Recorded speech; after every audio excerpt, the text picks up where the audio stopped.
All right, play some audio. Let's have some fun, for fuck's sake. No kidding. Although we did have fun with the German. We did, or you did. He did not like me fucking running that back to that German truck, to the truck, did he? Sure. That's too wacky. That was good. All right, apparently our good friend Stephen, oh God, that's great, Pearcy. Yes. Was not so, oh God, that's great.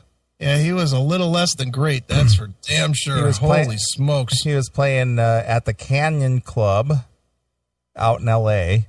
Right. Doing Body Talk. Right. And I did not listen to this, so you were not impressed. You know me. If it's a true friend, as Stephen is, it's got to be pretty awful for me to bring it to the show. Right. Well, actually, he was playing in the region here last night. I did not go. Oh, how could you skip? I did. Well, once you hear this, you might think that it was a very wise decision. All right.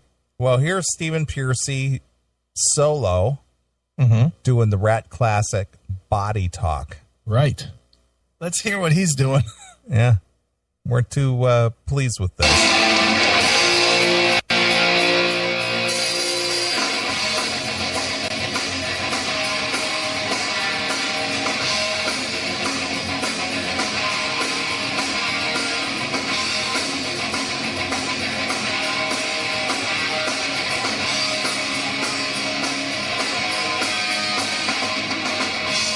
All right. That's just the band so far. Sounds okay. Sounds like Body Talk. Yep, but then it's going to get a little weird. So he's got two guitarists, a bassist, a drummer, and then, of course, Stephen Pearcy singing. Right. So he's about ready to break into Body Talk. Here it comes.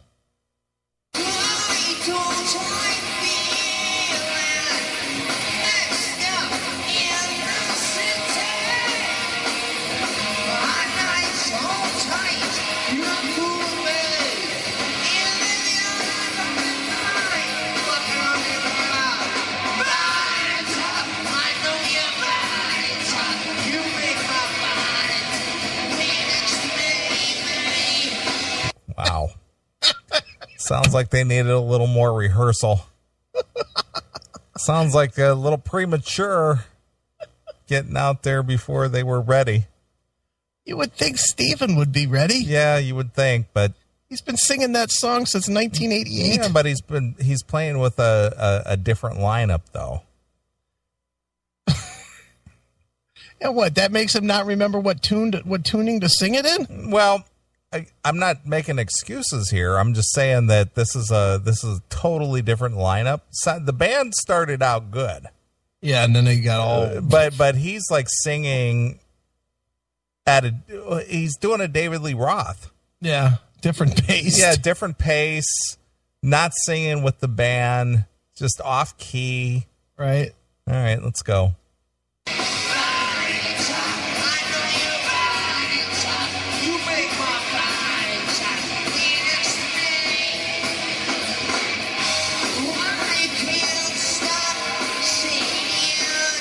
Oh, wow. I mean, I'm watching the video. Yeah. And it's clear that I don't know what he uses for monitors, if he uses just the stage monitors or if he actually uses in-ears like Dawn. Right. But it's clear he cannot hear. He can't hear. He can't hear. He's not hearing what's going on up there. Oh my God. But he's doing a total David Lee Roth there. Totally off from the rest of the band. Just flat. Just bad. Yeah, not good.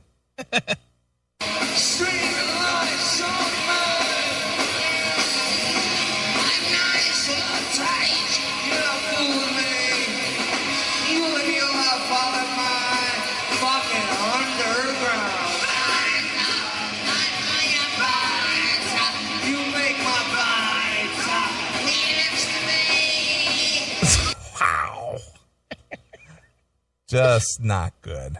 Are we sure that this is just a monitors issue? I think this might be like an alcohol issue. I was going to say, this sounds like a substance issue of some sort. Yeah, he's like slow.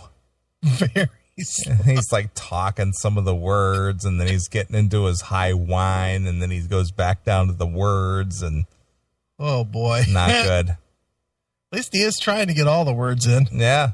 Well, at least he is like you did say, he is doing the words, but boy.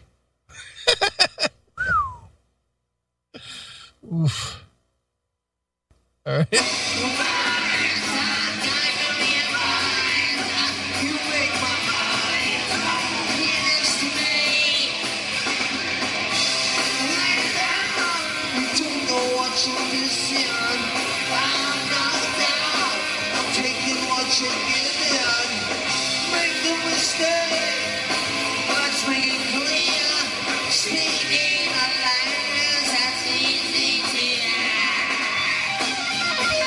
Oh, not good. Not good. Hail and kill caller, you're on the air. Okay, here's my question. As somebody who's not a professional musician, I, jam with friends here and there, but, so you're on stage and your monitors aren't working right, but can you not feel, the vibration from the drums to at least stay on time? Well, you know what? Have you ever sang karaoke? Okay. I tried it. Yeah, of course. So you have to hear the music on karaoke, and they do have a monitor up on stage. They usually have a wedge or something that's feeding back. But if you're not hearing it clearly, you're going to be off by I don't know, 2 or 3 beats. So you're going to be behind or either ahead, usually behind. Yeah, but I guess he doesn't have that rhythmic feel in him where he can just kind of just sing along with the drums, sort of. I guess a bottle of Jack Daniels tends to take that rhythmic feel out of you. Honestly, having flipped through the guy's book, I think he's smoking heroin again. Well, I don't know that to be the case, but listening to this, it's clear that there are substances at work here. And he's slowed down, so that's what also makes me think of heroin. But, yeah, he's definitely slow. Yeah, it's how hard are any of these songs to sing? Not really. Given the fact that he just sort of winged it in the first place. Yeah. Well, when Chris and I saw him 2 summers ago in Oshkosh, they were on fire. He was good. But then we saw him at that Sao Paulo show, and it was just awful. Yeah. And this is just awful. So, And now he's out of the band, so he's got I don't know, less to. Well, he's got 4 enablers in the band because they just want the gig. Yeah, it's just basically it's a pickup band. Yeah. So why work extra hard for a room full of drunks? Sadly, yep. Sadly, that's probably it. Yeah, and this video is being shot from behind the crowd, and you can tell the crowd is sort of real listless, and nobody's even moving, and it's just you could just probably see that they're just kind of watching and going, wow. What is this? Every time every time you go through one of these videos, it makes you just wonder, when are these guys going to get the message that really there's not that much market for 50-something hair metal guys, right, anymore? Especially if they can't bring it. Well, that's it. If you can't bring it, you're done. Yeah. Somebody like Y&T. Yeah, they're old and they're fat, but they sound great on stage, right? Yeah, Dave Meniketti still brings it. Still brings it hard. They sound fantastic. And I'm not even a huge fan of the band, but I saw them at that M3 festival several years ago. It was the second year they had it. Mm-hmm. And fuck, man, they were like the class of the field. They brought it. Sure. So there you got that, and then you got Pearcy, who's up there, obviously not giving a fuck. People don't have that patience for that anymore. It's not 1985. True. That's true. I like Stephen as a person. Yeah, I do too. But it's painful for me to watch this and go, here's a guy that I like on a personal level, but to see you do this is just ugh, really, dude? Come on. Yeah, it's just in 2015, people have a lot more options to to spend their entertainment dollars. So he really needs to, tune into that fact. Well, I saw some of the footage of the recent Van Halen tour, and I'm not saying that David has improved at all, but it seems like he's kind of dropped some of the goofiness, that he's done in the last tour. He seems to be trying to bring the songs a little more straight. Not great, but he's doing it better than he has in the last, in the last tour anyway. By the way, speaking of the Van Halen tour real quick, do you know who their equipment truck driver is? Who is it? Robert from KWTF. Really? Is the Van Halen truck guy. How'd you find that out? He told me. And Really? he sends pictures every day on his Facebook. Is that right? He takes pictures from wherever he's sitting, because he sits and watches the show every day. Sure. Yeah. How about that? How about that? Well, Dave seems like somebody who's probably doesn't read critics or doesn't read reviews and doesn't care about them if he does read them. But maybe he's a little bit of the the general public opinion of the Tokyo Dome show. Yeah, that's kind of where I thought the exact same thing. Maybe that's sort of trickled through the filters in his brain. It probably trickled through the management, said, if you don't fucking straighten up, we're going to fucking stop doing this touring, and you're not going to make another $10 million. Yeah, that would be cool. That would be ideal. Yeah.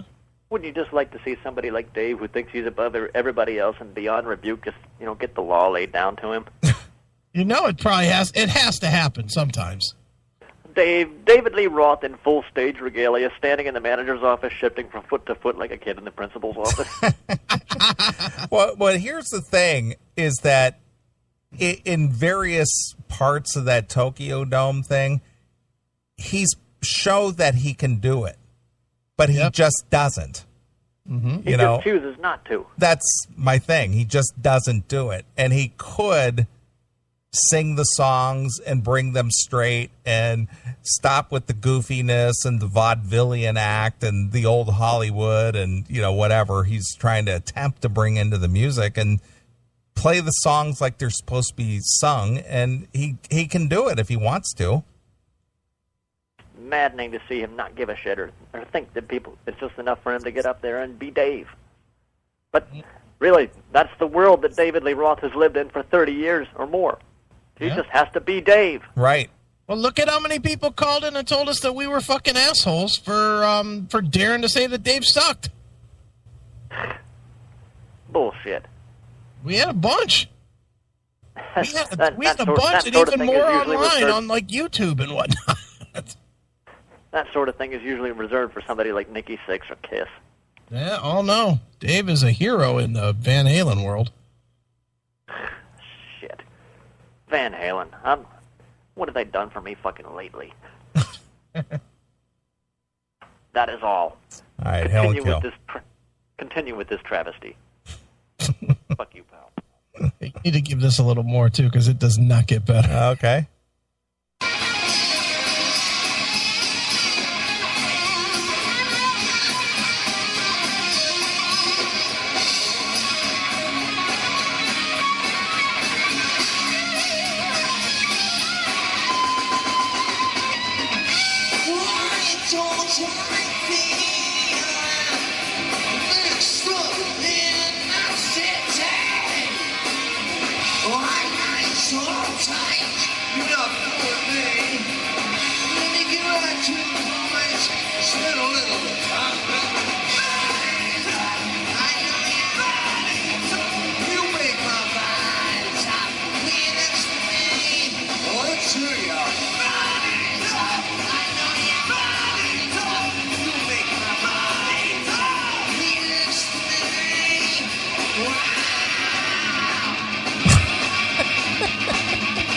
What was that?